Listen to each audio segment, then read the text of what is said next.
अब तक आप शेयर बाजार के बारे में बहुत कुछ सुन चुके होंगे क्योंकि रोजाना अखबारों में, टीवी और न्यूज़ों में सेंसेक्स निफ्टी के उतार चढ़ाव की खबरें चलती रहती हैं।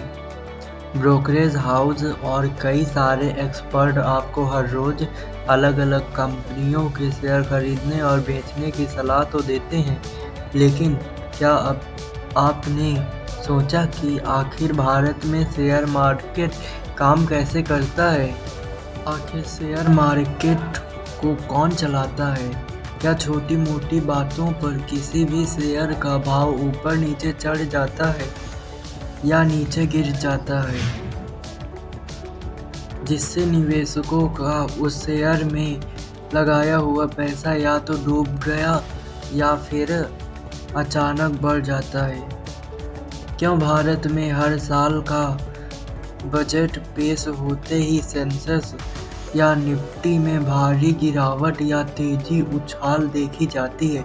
बजट पेश होने के बाद जब शेयर मार्केट गिरता है तो ऐसा क्यों बोला जाता है कि उस साल का बजट बाजार को पसंद नहीं आया है, इसलिए पूरा शेयर मार्केट धड़ाम से नीचे गिर जाता है? भारत में स्टॉक मार्केट या शेयर मार्केट मांग और पूर्ति यानी डिमांड और सप्लाई के नियम पर काम करता है।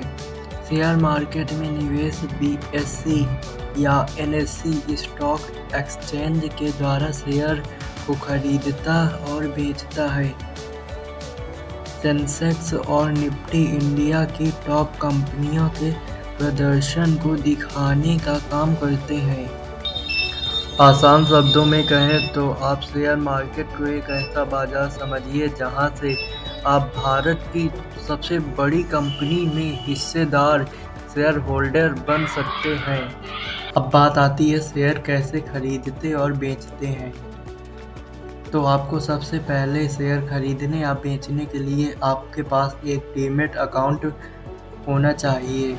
डीमैट अकाउंट खुलवाना होगा जो आप किसी भी ब्रोकर ऐप के द्वारा फ्री में खुलवा सकते हैं, जैसे अपस्टॉक, ज़ीरोधा उनके शेयर खरीदकर।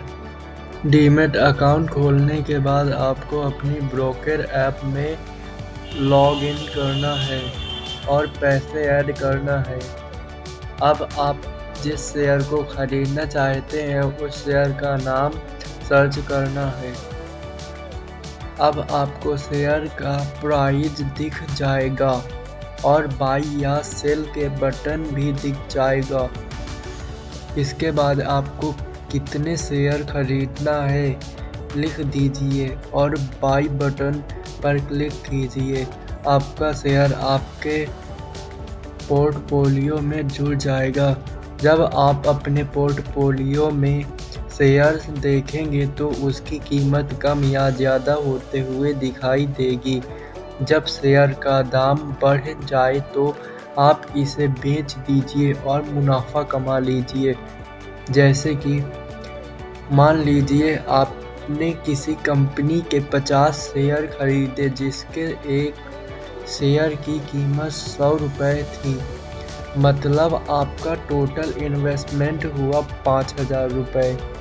कुछ दिनों बाद जब शेयर का मूल्य बढ़कर 150 हो गया तो आपने उसी समय अपने खरीदे गए पूरे 50 शेयर बेच दिया, जो 150 रुपये प्रति शेयर की कीमत पर 7,500 रुपये के बिके।